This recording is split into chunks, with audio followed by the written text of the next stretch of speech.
ನಾನು ಎರಡು ವಿಷಯ ಹೇಳಿದ್ದೀನಿ. ಮೈಕ್ರೋ ಫೈನಾನ್ಸಿಂದ ಬಡವರು ಭಾಳ ತೊಂದರೆಗೆ ಬಂದಿದ್ದಾರೆ. ಅದನ್ನು ಮೊದಲು ತಕ್ಷಣ ಅದನ್ನು ನಿಲ್ಲಿಸಬೇಕು. ಯಾರು ಮನೆಗಳ ಹತ್ರ ಹೋಗಿ ಅವ್ರಿಗೆ ತೊಂದರೆ ಕೊಡೋದನ್ನು ಇದು ಮಾಡಬೇಕು ಅಂತ ನಾನು ಸುಮಾರು ದಿನಗಳಿಂದ ಹೋರಾಟ ಮಾಡ್ತಿದ್ದೆ. ಇತ್ತೀಚೆಗೆ ಮುಖ್ಯಮಂತ್ರಿಗಳು ಸಭೆ ಕರೆದು ಏನೋ ಒಂದು ತೀರ್ಮಾನಕ್ಕೆ ಬಂದಂಗೆ ಕಾಣ್ತದೆ. ಒಂದು ಇದಕ್ಕೆ ಬಂದಿದ್ದಾರೆ, ನೋಡೋಣ ಅದು ಯಾವುದು ಹಂಗೆ ಉಳಿತದೋ ಇಲ್ಲ. ಬಟ್ ಇನ್ನೊಂದು ದೊಡ್ಡ ವಿಷಯ ಏನಂದರೆ, ಈ ಆನ್ಲೈನ್ ಗೇಮಿಂಗ್ ಇದೆಯಲ್ಲ, ಇದು ದೊಡ್ಡ ನಷ್ಟವನ್ನು ಉಂಟು ಮಾಡ್ತಾ ಇರೋದು. ಯಾರು ಅಂತಂದರೆ ಎಲ್ಲ ಯುವಕರು, ಕೆಲಸ ಮಾಡ್ತಿದ್ದವ್ರು ಇರ್ಬೋದು, ಕೆಲಸ ಇಲ್ಲದೆ ಇರೋರು ಇರ್ಬೋದು, ಎಲ್ಲ ಇಸ್ಪೀಟ್ ಆಡ್ರಿ, ಅದೇನೋ ಕ್ಯಾರಮ್ ಆಡ್ರಿ, ಎಲ್ಲ ಆನ್ಲೈನಲ್ಲಿ ಬರ್ತದೆ. ದುಡ್ಡು ಹಾಕ್ತಾರೆ, ಸೋಲ್ತಾರೆ. ಎಷ್ಟೋ ಜನ ಪ್ರಾಣತ್ಯಾಗ ಮಾಡ್ಕೊಳ್ತಾವ್ರೆ. ಕೆಲಸಗಳಿಗೆ ಹೋಗ್ತಿದ್ದವರು ಕೆಲಸ ಬಿಟ್ಟು ಆಟ ಆಡ್ತಾರೆ. ತುಂಬ ನಷ್ಟ ಮಾಡ್ಕೊಂಬಿಟ್ರೆ ದುಡ್ಡು ಕಟ್ಟೋಕ್ಕಾಗಲ್ಲ. ಎಷ್ಟೋ ಜನರು ಕಳ್ಳತನ ಮಾಡಿ ದುಡ್ಡುಗಳನ್ನ ಹಾಕ್ತಾವ್ರೆ. ಅದಕ್ಕೆಲ್ಲ ಇಂಥ ಅನ್ಯಾಯ, ಇದನ್ನು ತಕ್ಷಣ ನಿಲ್ಲಿಸಬೇಕು. ಯಾಕೆ ಅಂತಂದರೆ ಇದರಲ್ಲಿ ಅನೇಕ ಕಾಂಗ್ರೆಸ್ನ ಮುಖಂಡರುಗಳೇ ಈ ರೀತಿಯ ಕಂಪನಿಗಳನ್ನು ಮಾಡ್ಕೊಂಡು ಆಡಿಸ್ತಾ ಇದ್ದಾರೆ ಅಂತ ಗೊತ್ತಾಗಿದೆ.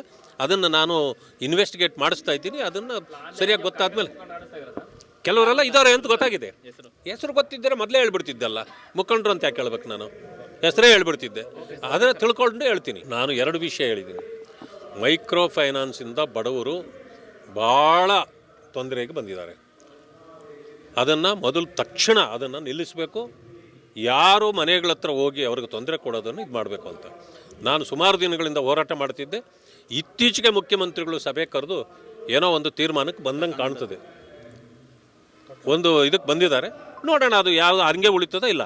ಬಟ್ ಇನ್ನೊಂದು ದೊಡ್ಡ ವಿಷಯ ಏನಂದರೆ, ಈ ಆನ್ಲೈನ್ ಗೇಮಿಂಗ್ ಇದೆಯಲ್ಲ, ಇದು ದೊಡ್ಡ ನಷ್ಟವನ್ನು ಉಂಟು ಮಾಡ್ತಾ ಇರೋದು. ಯಾರು ಅಂತಂದರೆ ಎಲ್ಲ ಯುವಕರು, ಕೆಲಸ ಮಾಡ್ತಿದ್ದವ್ರು ಇರ್ಬೋದು, ಕೆಲಸ ಇಲ್ಲದೆ ಇರೋರು ಇರ್ಬೋದು, ಎಲ್ಲ ಇಸ್ಪೀಟ್ ಆಡ್ರಿ, ಅದೇನೋ ಕ್ಯಾರಮ್ ಆಡ್ರಿ, ಎಲ್ಲ ಆನ್ಲೈನಲ್ಲಿ ಬರ್ತದೆ. ದುಡ್ಡು ಹಾಕ್ತಾರೆ, ಸೋಲ್ತಾರೆ. ಎಷ್ಟೋ ಜನ ಪ್ರಾಣತ್ಯಾಗ ಮಾಡ್ಕೊಳ್ತಾವ್ರೆ. ಕೆಲಸಗಳಿಗೆ ಹೋಗ್ತಿದ್ದವರು ಕೆಲಸ ಬಿಟ್ಟು ಆಟ ಆಡ್ತಾರೆ. ತುಂಬ ನಷ್ಟ ಮಾಡ್ಕೊಂಬಿಟ್ರೆ ದುಡ್ಡು ಕಟ್ಟೋಕ್ಕಾಗಲ್ಲ. ಎಷ್ಟೋ ಜನರು ಕಳ್ಳತನ ಮಾಡಿ ದುಡ್ಡುಗಳನ್ನ ಹಾಕ್ತಾವ್ರೆ. ಅದಕ್ಕೆಲ್ಲ ಇಂಥ ಅನ್ಯಾಯ, ಇದನ್ನು ತಕ್ಷಣ ನಿಲ್ಲಿಸಬೇಕು. ಯಾಕೆ ಅಂತಂದರೆ ಇದರಲ್ಲಿ ಅನೇಕ ಕಾಂಗ್ರೆಸ್ನ ಮುಖಂಡರುಗಳೇ ಈ ರೀತಿಯ ಕಂಪನಿಗಳನ್ನು ಮಾಡ್ಕೊಂಡು ಆಡಿಸ್ತಾ ಇದ್ದಾರೆ ಅಂತ ಗೊತ್ತಾಗಿದೆ. ಅದನ್ನು ನಾನು ಇನ್ವೆಸ್ಟಿಗೇಟ್ ಮಾಡಿಸ್ತಾ ಇದ್ದೀನಿ. ಅದನ್ನು ಸರಿಯಾಗಿ ಗೊತ್ತಾದ್ಮೇಲೆ ಕೆಲವರೆಲ್ಲ ಇದ್ದಾರೆ ಅಂತ ಗೊತ್ತಾಗಿದೆ. ಹೆಸರು ಗೊತ್ತಿದ್ದರೆ ಮೊದಲೇ ಹೇಳ್ಬಿಡ್ತಿದ್ದೆಲ್ಲ. ಮುಖಂಡರು ಅಂತ ಯಾಕೆ ಹೇಳ್ಬೇಕು? ನಾನು ಹೆಸರೇ ಹೇಳ್ಬಿಡ್ತಿದ್ದೆ. ಅದನ್ನು ತಿಳ್ಕೊಂಡು ಹೇಳ್ತೀನಿ. ಧನ್ಯವಾದ.